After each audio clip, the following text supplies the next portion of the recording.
pessoal, continuando a nossa série Amar a Deus, e hoje a gente vai falar sobre um mandamento muito importante, que é honrar pai e mãe, obedecer pai e mãe, e mais para frente a gente vai abordar a continuidade desse mandamento.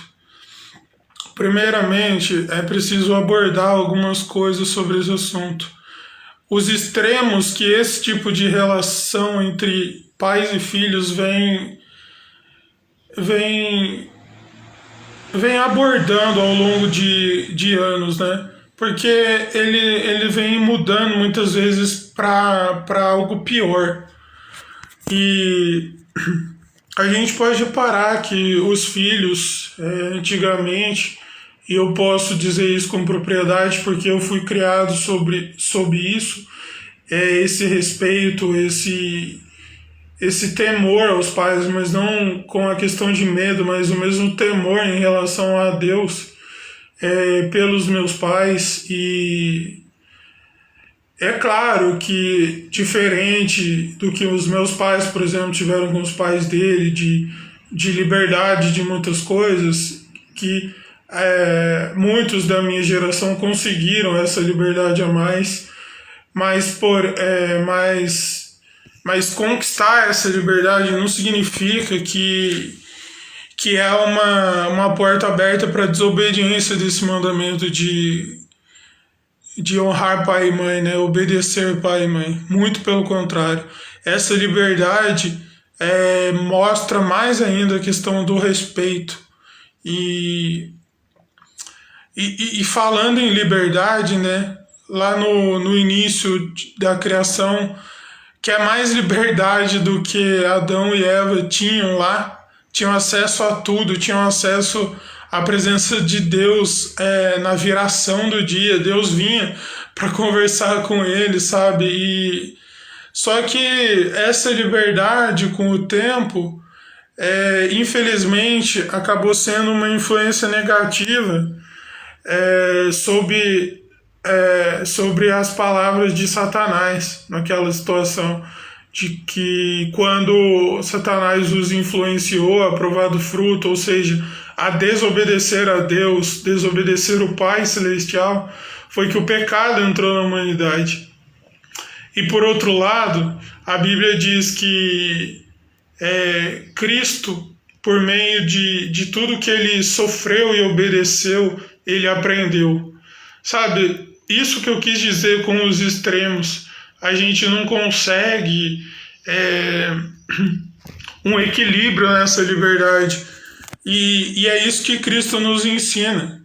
Cristo nos ensina que é possível ter uma vida de obediência a Deus e não perder a liberdade.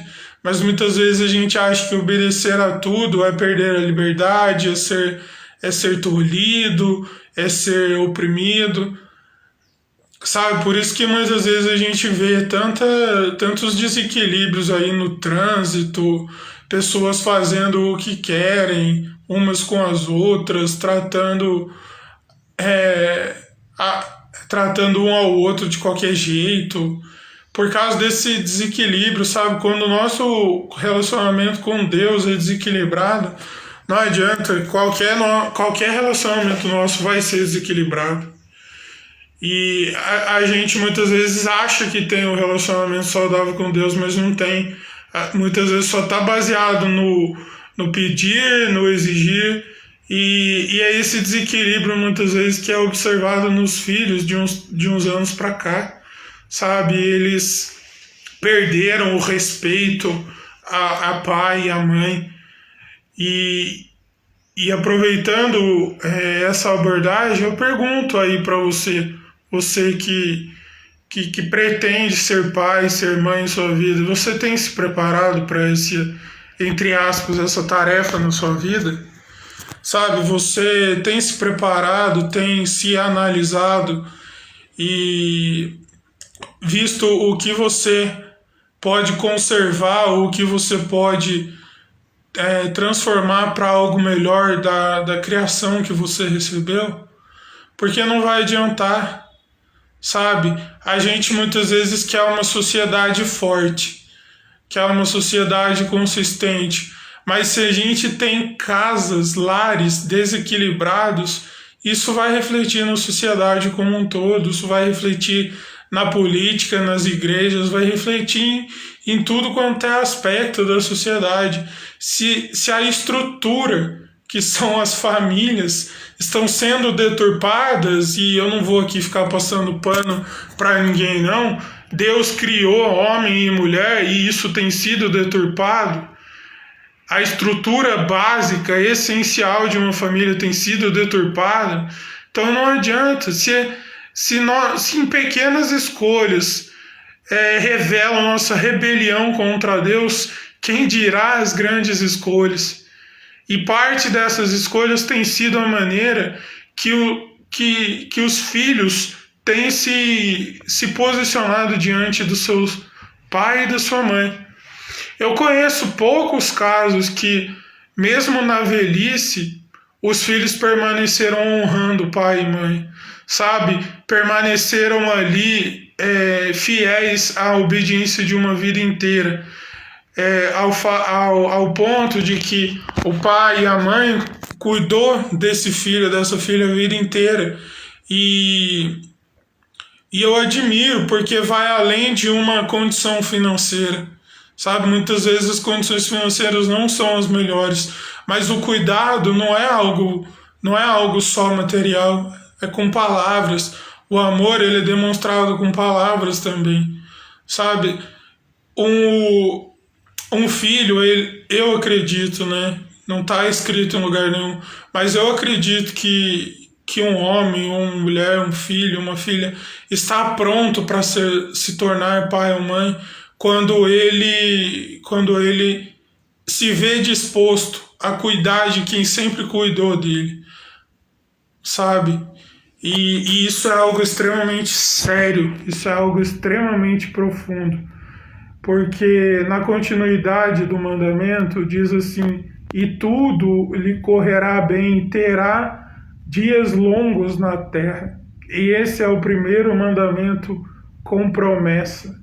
Veja só, até agora a gente não viu essencialmente algo que é um fruto de obedecer o mandamento, no sentido de estar explícito dessa forma.